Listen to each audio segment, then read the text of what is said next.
నేను ఒక వ్యక్తి మాత్రం రుణపడి ఉంటానండి. ఆయన పెద్ద వంశీ గారు. ఓకే. సితార, ఆలాపన, అన్వేషణ తీశారే. నాకు చాలా మొహమాటం ఎవరన్నా ఏదైనా అడగాలంటే, చాలా అంటే చాలా మొహమాటం.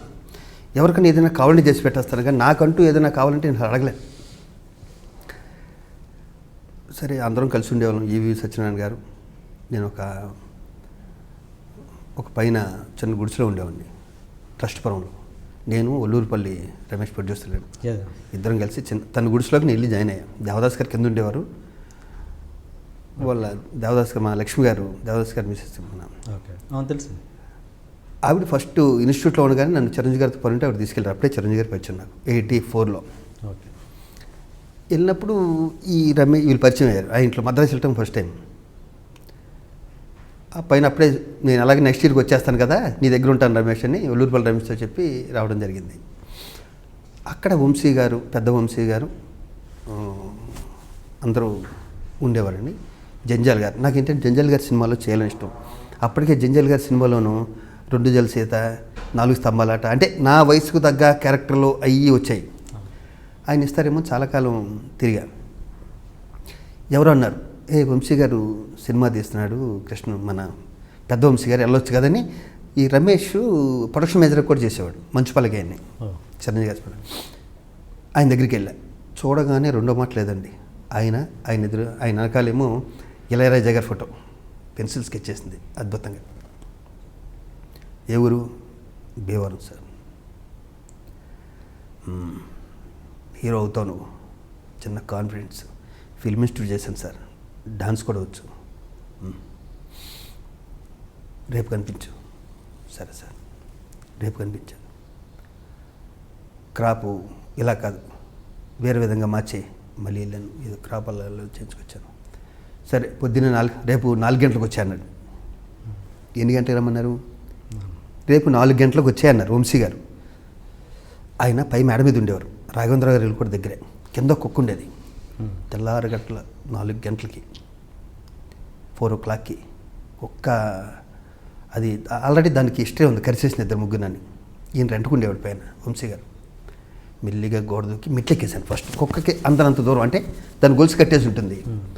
మెట్లెక్కేసి పైకి వెళ్ళాను, పై ఫ్లోర్కి వెళ్ళాను. ఈయన పైన చిన్న హట్ ఉంటుంది వంశీ గారి పైన. ఆయన మ్యూజిక్ సెట్టింగ్స్ అన్నీ, స్టోరీ డిస్కషన్ దాంట్లోనే. మిగతా ఫ్యామిలీ ఊరు వెళ్ళారు, ఈయన ఒక్కైనా ఉంటాడు దాంట్లో. 4 o'clockకి వెళ్ళి మెల్లిగాను. ఆయన కోపం, మా వంశీకి, పెద్ద వంశీకి కోపం. అంటే ఇప్పుడు తెలుస్తుంది ఎంత కోపం. మరి ఎవడో వచ్చి తలుపు కొడితే కోపం రాదు, వేషం కోసం. వెళ్ళి తలుపు మెల్లిగా టపా కొట్టా. 4:30 అయింది, లేదు. ఈ పిల్లాట్లు ఎలా ఆడతా రింగ్ ఉంటుంది కదండి, తాళం వేస్తాం కదా, ఆ రింగ్లో ఏలి పెట్టా. నేను టైంపాస్ అవ్వక ఏలి పెట్టాను. ఇలా అన్నాను. ఏలు బీసిపోయిందండి, దాంట్లో రావట్లేదు. 5 అయింది. ఇంకా అసలు మొండితనం కదా, గట్టిగా లాగి రోడ్కి ఈ స్కిన్ పలంగా వచ్చి ఇది ఉబ్బిపోయి బొట్టన వేలంత అయింది ఆ ఏలు. నాకు అర్థమైపోయింది ఇంకా రాదని. పాల ప్యాకెట్ వేసేవాడు, పాలు వచ్చాడు, ఆడికని చెప్పి ట్రై చేశాడు. ఇరుగుపోయినా పర్లేదు, లాగేవయ్యా, ఆయన వచ్చాడంటుంటే మొత్తం నన్ను హీరో అవుతా అన్నాడు. Hero cinema Kanakamahalakshmi recording dance టు పేదో, దాంట్లో నేను హీరోనండి. ఇంకా ఆయనేమో తిక్కడు. ఇప్పుడు నాకు ఇది ఏదైనా ఏళ్ళు దాంట్లో ఎందుకు పెట్టాము, తీసేస్తాడు. ఏళ్ళు ఇరిగిపోయినా పర్లేదు, లాగమంటే లాగాడండి. పేపర్ వాళ్ళు లాగాడు. 7 అయింది, 8 అయింది, 9 అయింది, 10 అయింది. ఆయన రావట్లే. వేషం పోతే పోయింది, వేలు ముఖ్యం. ఇది కాకపోతే ఇంకొకరు ఇస్తారు వేషం. గట్టిగా అరిచా, గట్టిగా తలుపు కొట్టా, తన్నా. ఆడెవడో వేషం కోసం వచ్చాడు నాలాగే. పేరేదో ఉంది నాకు. సరే వచ్చి ఇలా అయిపోయింది, రమ్మన్నారు, ఇలా అయిపోయింది అన్న. సరే ఉండు, నేను ఎవరినన్నా తీసుకొస్తాను ఇప్పేవాళ్ళని అని వెళ్ళాడు. సరిగ్గా వచ్చి నిద్ర కలుతా 10 o'clockకి డోర్ అలా ఓపెన్ చేశాడు. ఆ డోర్తో పాటు నేను కూడా అలా వెళ్ళి అలా ఉండిపోయాను. కళ్ళంటే ఉబ్బిపోయి ఉన్నాయి కళ్ళు. తెల్లగట్ట 4 గంటలు వేస్తాను, టెన్షను. ఏం డిప్మోహం, ఆయన డిప్మోహం అన్నాడు నన్ను. ఎందుకో ఏం డిప్మోహం అన్నాడు. సార్ ఇప్పుడు వచ్చావేంటి, నేను 4 గంటలకు రమ్మంటే అన్నాడు. సార్ నేను 4 గంటలకు వచ్చాను సార్, తెల్లగట్ల. నిన్ను ఎవడయ్యా తెల్లగట్ట 4 గంటలు రమ్మన్నది? నేను మధ్యాహ్నం 4 గంటలు రమ్మన్నాను, సాయంత్రం 4 గంటలకి అన్నాడు. దేవుడా, సరిగ్గా వినాలి కదరా, కంగారు. వేషం దాని వాల్యూ, వేషం. సార్ ఏలు దాంట్లో ఎందుకు పెట్టావు అన్నాడు. సార్ ఇది కాదు సార్, ఇది ఆడతారు ఏమో పిల్లడు నన్ను ఆడటానికి అని లోపలికి వెళ్ళిపోయాడు. నేను ఏళ్ళు పట్టించుకోవట్లేదు. నాయన ఇదేంట్రా బాబు పరిస్థితి అన్న పాపం వాడు వచ్చాడండి. నా అలాగే వేషాల కోసం ట్రై చేసుకునేవాడు. వచ్చి స్క్రూ డ్రైవర్ తీసుకొచ్చండి. స్క్రూ డ్రైవర్ ఇప్పేసి దీంతో పాటే ఇది ఇప్పుడు అది కూడా రింగ్ కూడా ఉంది. దాంతోపాటు ఘంటసాల గారి అల్లుడు మా ఉస్మాన్ రోడ్లోనే ఒక క్లినిక్, ఆయన దగ్గరికి వెళ్ళాను.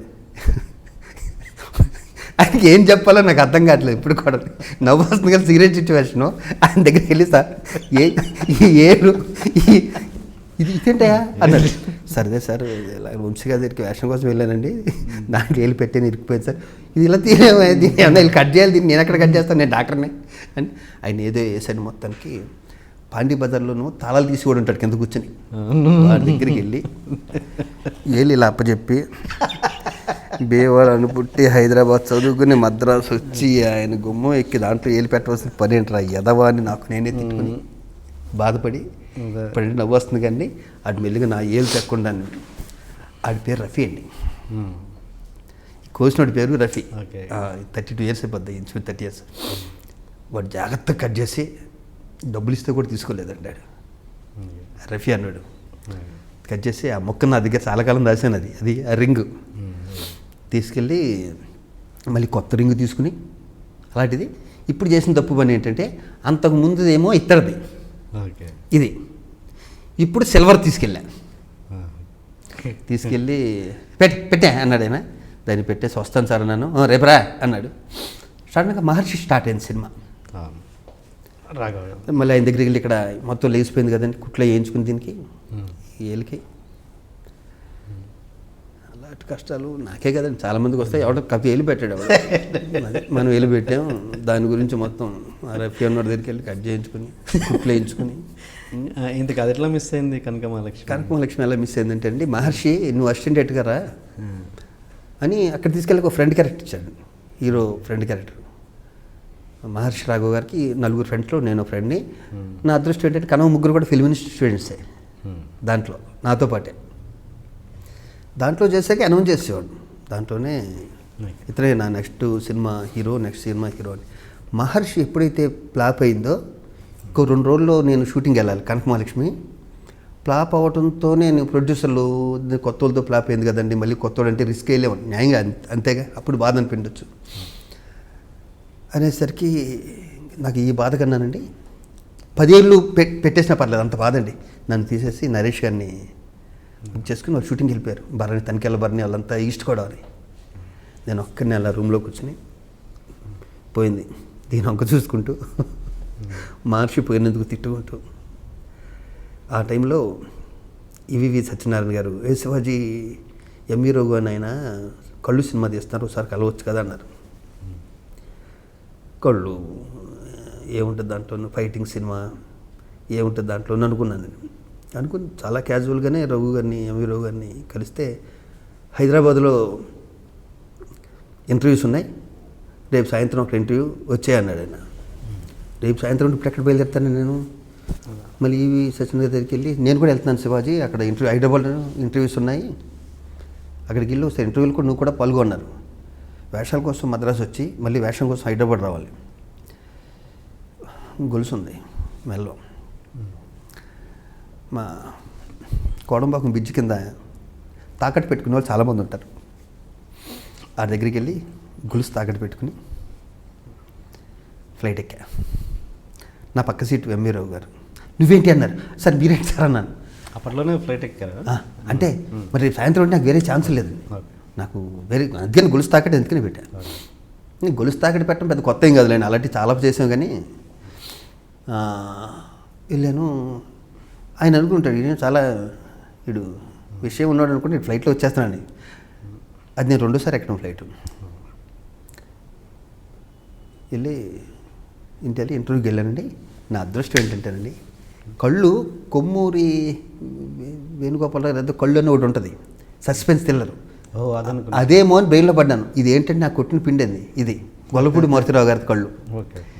ఇది నేను ఫిల్మ్ ఇన్స్టిట్యూట్లో నేను రాజేశ్వరి గారిని చేసేవాళ్ళం ఇద్దరు. ఫిల్మ్ ఇన్స్టిట్యూట్లో ఉండగా ఇది కొట్టిన పిండి నాకు. నేను క్లైమాక్స్ చాలా బాగా చేసేవాడిని. మా గురుగారు దేవదాస్ గారు మస్తున్నారు బలి మెచ్చుకున్నారు. అదే షాట్ వచ్చింది నాకు చేయమని. 1000 ఏనుగుల బలం చేశాను. చేయగానే క్లాప్స్ వచ్చి రఘు గారు ఈవివి, అదే సత్యానంద్ గారు ఇప్పుడు మనకి ఫిల్మ్ ఇన్స్టిట్యూట్ ఉంది వైజాగ్, ఆయన కూడా కోడైటర్ దానికి. సత్యానంద్ ఈవి గారు ఇద్దరు కోడైటర్లు. హీరో దొరికేశాడు మనకి అని చెప్పేసి వెంటనే తీసుకెళ్ళి అశోక్ హోటల్లో ఉన్నారు. నువ్వు ఎక్కడ వద్దు ఇక్కడే ఉండు, అశోక్ హోటల్లో ఉండి 2 రోజులు ఇక్కడే ఉండు అని అక్కడే ఉండి అర్చించాడు వైజాగ్. మీరు మహర్షికి కూడా మీరు హీరోగా అనుకున్నారు కాదు కదా? నేను మహర్షికి అనుకోలేదు సార్. మహర్షికి హీరోగా ఎన్నోళ్ళు నేను ఒకనున్నా. నేను కృష్ణ భగవాను మహర్షికి హీరోగా ఉన్నప్పుడు వెళ్ళాం. మాకన్నా సీనియర్ మహర్షి రాఘవ్ గారు, ఆయన అప్పటికే డైరెక్టర్ కూడా.